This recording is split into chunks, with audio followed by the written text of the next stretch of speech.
What is up, everybody? It's Animac for Anime Uproar, and this will be the first in a series of videos where I look at some of the greatest villains in anime, including both modern and classic anime, and in these videos I will try to explain what makes a great villain, and why these particular villains grab our attention and keep us thinking about them long after the story ends. Or if the story is ongoing, long after they have played their particular part in the story. In a previous video, I asked you guys to tell me on Twitter and Instagram who your favorite anime villains are, and Stain from Boku no Hero was a popular choice. I think that Stain is the perfect villain to start with because he is featured in a series that is currently ongoing. But Stain himself only had a brief role in both the anime and manga before being arrested and effectively taken out of the picture, at least for now. And yet, Stain is often referred to as a great villain character by the fanbase, and many consider him to be the best villain in Boku no Hero to date, despite his brief presence in the actual story.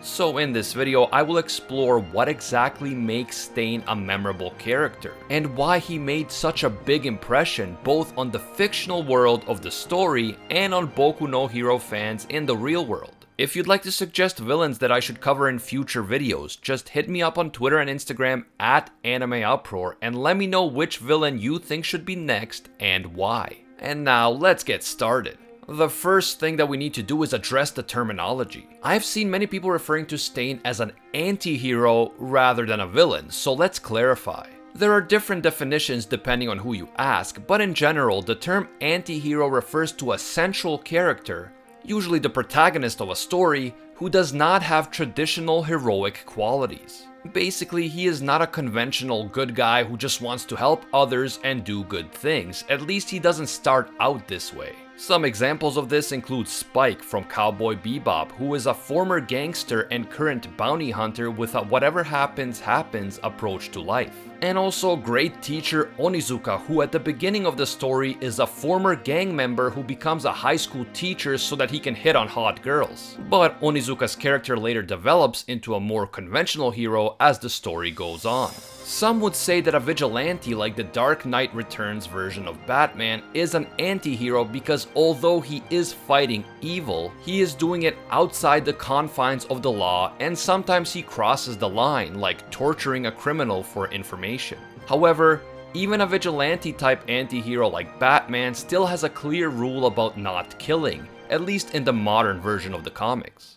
The reason that I would classify Stain as a villain rather than an anti-hero is that 1, he is not a central character, and in fact one of the interesting things about him is how briefly he appears in the story and yet still leaves an important impact. And 2, Stain regularly kills or is prepared to kill people who are not necessarily evil, all in the name of his ideology. It would be one thing if Stain was killing only dangerous criminals who are a threat to the safety of society. But Stain is prepared to kill someone like Tensei Ida, a pro-hero who is generally speaking a good guy and helps others and cares about his family. Stain may think that Tensei's motives for being a hero are not pure enough, but it is one thing to have a different opinion on what it means to be a hero, and quite another to try to kill those who have a different opinion than you do, even if they are not themselves bad people. Stain believes that what he is doing is right. He believes that he is purging society from those who became heroes for the wrong reasons. But his actions still make him a villain, even though his motivations can be seen as noble. Stain takes it upon himself to judge which heroes are worthy and which heroes should essentially receive the death penalty, even though he doesn't necessarily know the individuals he is judging, so he can't possibly understand what is truly in their heart. Because of this, Stain could be classified as an anti-villain, which is a term that refers to the type of villain who has heroic motivations and is trying to achieve something good, in Stain's case to cleanse a corrupt society, but the means that he uses to achieve his goals are evil, such as killing or trying to kill pro-heroes like Tensei Ida. although we can certainly debate whether someone like Tensei became a hero for the right reasons. To say that he deserves to die goes far beyond what a hero of any kind, even an anti-hero, could reasonably conclude. And of course, we can't confuse an anti-hero with a villain protagonist, a person who is a central character in the story but is actually a villain rather than a hero, like Tanya from Yojo Senki. So, having said all this, why is Stain such a memorable and impactful villain? Not only is he popular among the MHA fanbase, but he is also extremely popular within the fictional world of Boku no Hero. And his actions directly inspire a new generation of villains, including individuals like Dabi, Toga, and Spinner. Chizume Akaguro, better known as Stain, was greatly inspired by All Might in his early years, and he even enrolled in a private hero academy because he wanted to become a true hero like All Might. However, once at school, Stain realized that many of his classmates wanted to become heroes for the wrong reasons. Instead of trying to selflessly help others, Stain's classmates wanted to become heroes for their own selfish interests. They wanted money, fame, and power. Stain soon realized that the hero society is deeply flawed.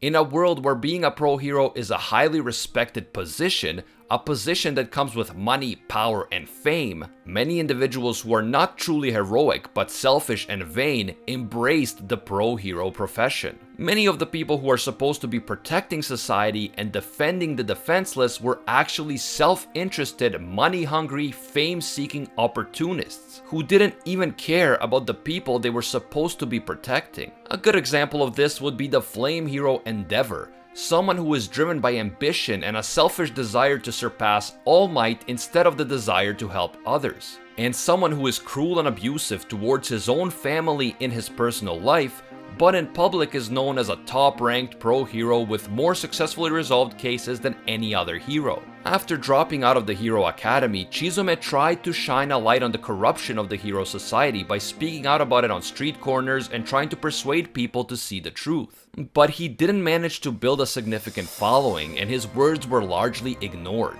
This was another major blow to Chizume, and after failing to make a difference through non-violent means, he decided to promote his principles by turning to violence. For a period of time, Chizume became a vigilante, and as a vigilante, he set out to correct the mistakes of the hero society by taking justice into his own hands. In his role as a vigilante, he brutally murdered criminals without remorse. But it wasn't long before Chizume changed his strategy. Instead of killing criminals, he began to murder the pro-heroes that he judged to be corrupt and motivated by selfish goals. And he soon became known as the hero killer Stain. Stain's ideology, known as the revival of heroics, holds that true heroes must be driven by a selfless desire to help others, and they must be prepared to sacrifice themselves in the name of saving others. Pro-heroes who were interested in benefiting themselves and were not prepared to sacrifice themselves for others were deemed unworthy by Stain. And during his campaign of violence, Stain murdered 17 pro-heroes and severely injured 23 others. It is important to note, however, that Stain does not believe all pro-heroes are corrupt. He still believes that All Might is a true hero,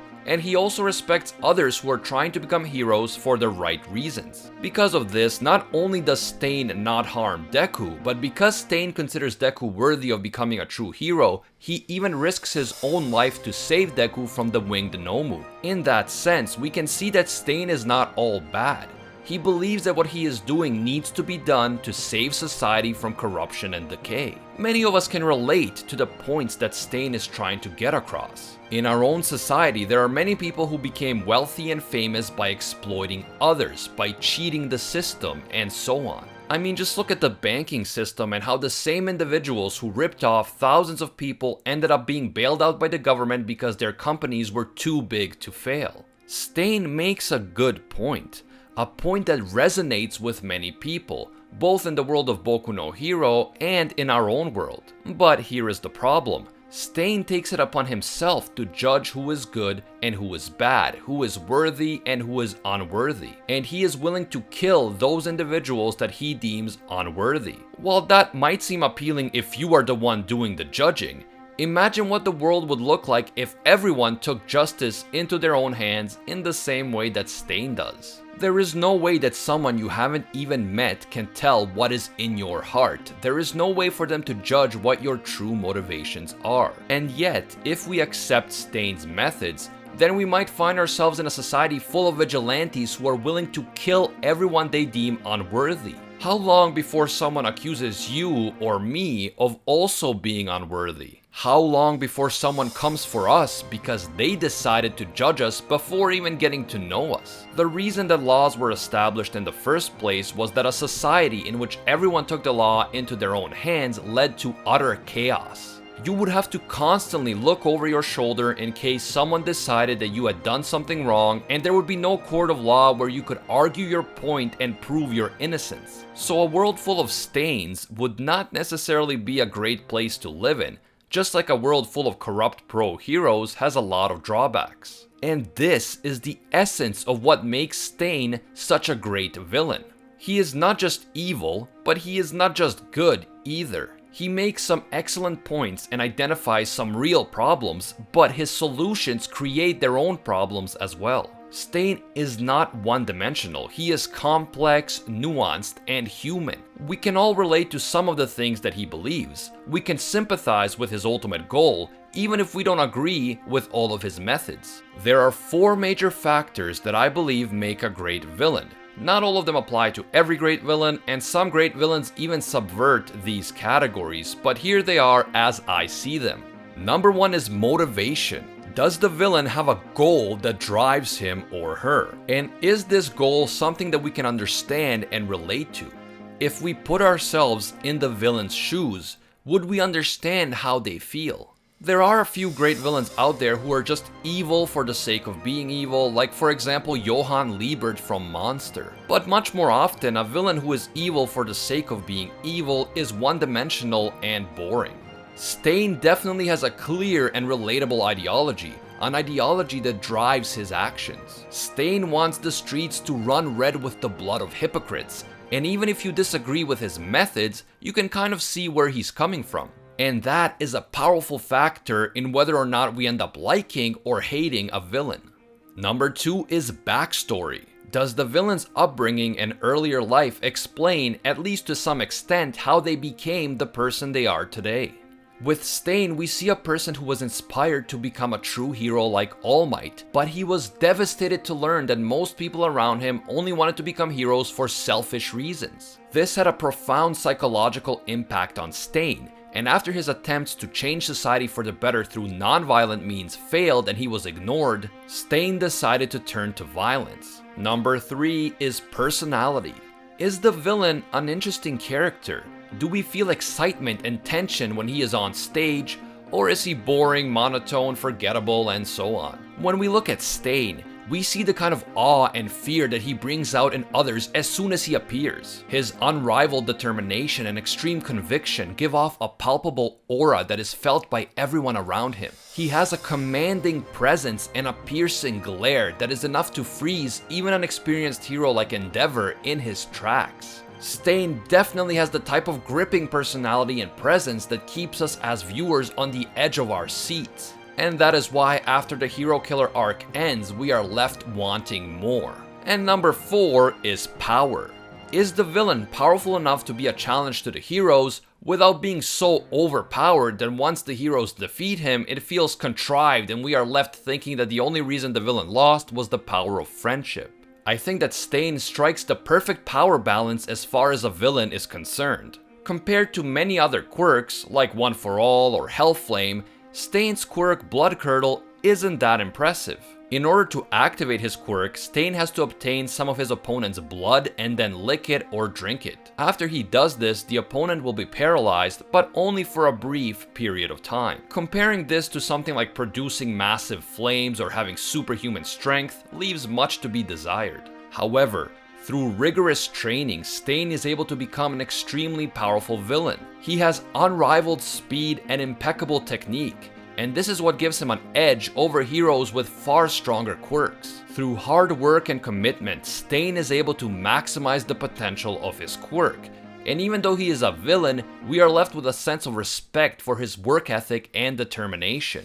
And this is why I believe that Stain is a great villain, and why I want to see more of him in the future. After Stain was arrested, his ideology was hijacked by Shigaraki and the League of Villains in order to recruit individuals who were inspired by Stain. Even though Shigaraki actually despises Stain and doesn't care about his ideology at all. It would be fascinating to see how Stain would react to the fact that his ideology is being misused by the League of Villains, and how he would deal with people like Himiko Toga, who claim to be inspired by him but who appear to have other underlying motives for the things that they are doing. I would love to see Stain somehow escape prison and then have to deal with the consequences of his actions and everything that happened after he was incarcerated. It is likely that this would force Stain to reevaluate how his ideas are being interpreted and what kind of impact he is actually having on society, which would lead him to further develop as a character. But let me know what you guys think. Do you agree that Stain is a great villain? Why or why not? And what other villains do you want me to cover in the future? Feel free to follow me on Twitter and Instagram @AnimeUproar and tell me which villains you think deserve a video of their own and why. If you enjoyed this video, you want to see more videos like this, be sure to leave a like to let me know. And if you're new to the channel, don't forget to subscribe and Detroit smash that notification bell. By the way, this type of analytical video doesn't usually get a lot of views here on the channel, but I really enjoy making them and I will continue to do so in the future. If you really like these analytical videos and you want to see them more often, I am restructuring the Anime Uproar Patreon to support analytical content. Feel free to check out the Patreon link in the description, and from now on, every analytical video of this type will be sponsored in part by the Anime Uproar patrons. And I will thank all the patrons in the video itself. Every little bit helps, and we will be offering some cool rewards as well. As always, thank you all so much for watching, and until next time, see ya, Space Cowboys.